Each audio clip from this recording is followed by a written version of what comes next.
정치권에서 지금 복권 얘기가 이재명 정부를 향해서 마치 청구서처럼 들려오고 있습니다. 정치권에서 어떤 얘기가 나오는지 한번 목소리 들어보겠습니다. 사면이라는 건 오로지 대통령의 고유의 권한이기 때문에 예. 누가 요구한다고 해줄 수도 없는 거고 하여튼 대통령의 판단이 과연 사면하는 것이 적절한지 안 하는지는 대통령만이 오로지 결심할 수 있는 거기 때문에 예. 그거는 대통령에게 일임을 하고 더 이상 얘기를 안 하는 것이 나는 현명하다고 생각해요. 그런데 지금 이화영 전 부지사가 SNS에 보니까 글쎄요, 벌써부터 본인의 좀 사면을 좀 요구하는 추천 서명 링크가 걸려 있다고 해요. 여기에 대해서 뭐 여러 가지 좀 갑론을박이 있습니다. 이 부위원장은 어떻게 생각하세요? 실은 저는 좀 깜짝 놀랐어요. 네. 왜 그러냐면 이제 주변에서 이화영 경기부지사에 대해서 석방해야 된다. 뭐 이런 사면 복권해야 된다. 이런 얘기들은 많이 있습니다만 예. 본인이 이제 직접 올리신 줄은 몰랐거든요. 그래서 요 부분은 조금은 좀 실수하신 것 같다. 이런 여권에서도 그렇게 보고 있습니까? 뭐 여권에서도 그렇고 저도 개인적으로 예, 그렇고요. 왜냐하면 지금 이화영 전 경기부지사에 대해서 억울하게 생각하시는 분들이 많거든요. 그래서 사면 복권해야 된다는 생각은 있습니다만 본인이 해버리면 실은 이재명 대통령이 굉장히 부담이 주는 거잖아요. 예. 정권 초기이고 지금 경제가 어렵기 때문에 경제 민생에 집중해야 되는데 이화영 부지사 본인이 이런 얘기를 해서 저는 상당한 부담감을 가지고 있을 거라고 생각을 하고요. 과거 이제 국민의힘에서 윤석열 전 대통령이 김태우 씨 그거 사면 복권 하자마자 강서구청장 출마시켰잖아요. 그렇죠. 사실상. 예. 그리고 김성태 전 의원도 KT 관련해서 딸의 뇌물 관련해서 유죄 판결을 받았는데 바로 사면 복권 시켰거든요. 그러니까 예. 대통령이 그냥 하고 싶은 대로 시원하게 사면 복권 할 수는 있어요. 예. 근데 그 결과는 국민들의 의사가 좀 유리되는 거잖아요. 그리고 결국 패배로 왔지 않습니까? 선거 예. 패배. 그렇기 때문에 이재명 대통령께서 뭐 이화영 전 부지사에 대해서도 적절한 시기에 저는 사면할 것으로 보여집니다.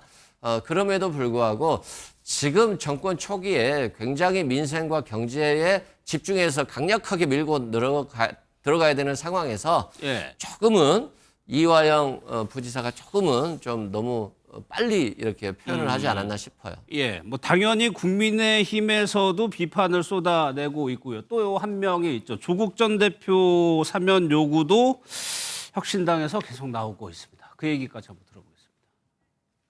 이화영 부지사 같은 경우는 지금 죄질이 굉장히 심각해서 중형을 받았잖아요. 그리고 벌써 사면 얘기를 한다는 거는 스스로들이 자기들이 저질렀던 일들에 대해서 아직 반성한 부분이 아니라고 보고 이 부분에 대해서는 이재명 정부에서도 고민을 한다는 거는 잘못된 부분이라고 봐요. 그러니까 우리 당 일각에서 얘기하는 것처럼 청구서가 될 수밖에 없는 거죠.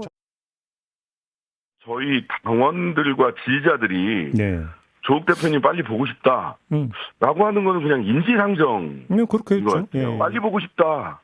그리고 빨리 봤으면 좋겠습니다라고 하는 건 뭐 당연한 거라고 보고요. 이제 살펴보니까 YS 때는 9일, 취임 9일, DJ 때는 취임 10일 만에 사면을 하기도 했습니다. 이 부분은 두 분께 공통 질문을 드려보겠습니다. 출범한 지 한 달도 안 됐는데 사면 복권 요구가 계속해서 나오고 있습니다. 이걸 바라보고 있는 민주당과 이재명 대통령의 생각은 어떨지 최 의원께서는 어떻게 해요? 아니 이승훈 부위원장님 지금 민주당 소속 구성원인데도 이렇게 꾸짖는 거 보면 사안이 굉장히 심각하죠. 이게 사실 뭐 그 이화영 부지사 같은 경우는 징역 7년 8개월이라는 중형을 받았습니다. 이 강도 살인해도 뭐 사실 뭐 그보다 적게 나오는 형도 있는데 물론 이승훈 부위원장님 변호사시지만 7년 8개월이라는 건 엄청난 중형입니다.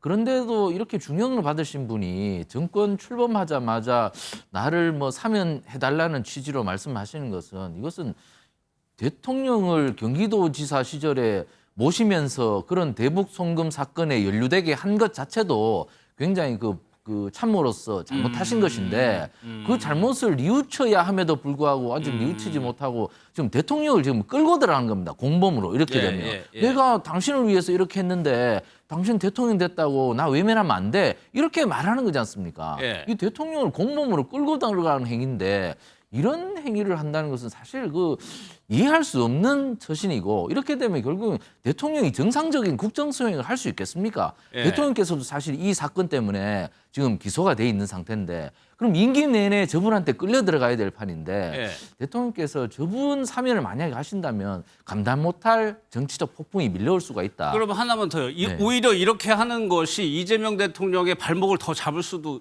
있을 거라고 보세요. 아니 그러니까 오히려 더 못할 수도 그러니까 있다고 이화영 전 부지사께서 이거 뭐 내가 전부 하다 보니까 잘못했다 이렇게 말씀하시고 참 근신하고 성찰하면서 살겠습니다 이렇게 말씀을 하셔야 되는 것이 예. 정상적인 거 아니겠습니까? 근데 지금 뭐 사면 취지로 이렇게 뭐 SNS에 말씀을 하시면 이건 국정을 뒷다리 잡아서 못하게 하자는 그런 취지밖에 되지 않는 겁니다. 저는 이화영 전 부지사가 저분이 대북 송금으로 기소된 것뿐만 아니고 예. 쌍방울로부터 개인적인 치부를 한 것 그 혐의도 그 인정이 돼서 그것도 처벌을 받았습니다. 그런데 저분이 지금 사면해달라고 저렇게 말씀하시면 이재명 대통령께서 정상적으로 국정 수행을 할 수가 없습니다. 예. 그런데도 저렇게 말씀하시는 거 보면 이게 저분도 창업 공신이라고 생각하는 거죠. 내가 창업 공신인데 왜 난 지분 안 줘? 난 배당 줘야 될 거 아니냐. 이렇게 말씀을 하시는데 저런 것을 지금 임기 초반에 강하게 잘라내지 못하면 예. 저 창업 공신이라고 소위 자칭하는 분들한테 국정이 계속 끌려간다. 그리고 이 대통령께서도 지금 사법 리스크가 안 그래도 있는데 예. 저분들이 자꾸 저렇게 말씀하시면 같이 우물 안으로 깊은 우물 안으로 네. 늪속으로 끌려 들어가기 때문에 조금 아주 단호한 면이 좀 필요하실 것 오히려 같습니다. 반대로요. 네. 뭐 앞서 이승우 부위원장은 뭐 대충 의견을 피력해 주셨는데 대선이 끝나고 나면 농공행상이라고 하죠. 이거를 따지는 작업이 들어갑니다. 권력을 가지고 있는 입장에서는 이거를 어떻게 잘 대응하느냐도 굉장히 중요해 보이거든요. 저는 지금 잘 하고 계시는 것 같아요. 예. 지금 뭐 임명직들 임명되고 이런 분들이 있잖아요. 그래서 이번에 실제 대선 과정에 있어서 또 탄핵 과정에 있어서 굉장히 공이 많은 분들이에요.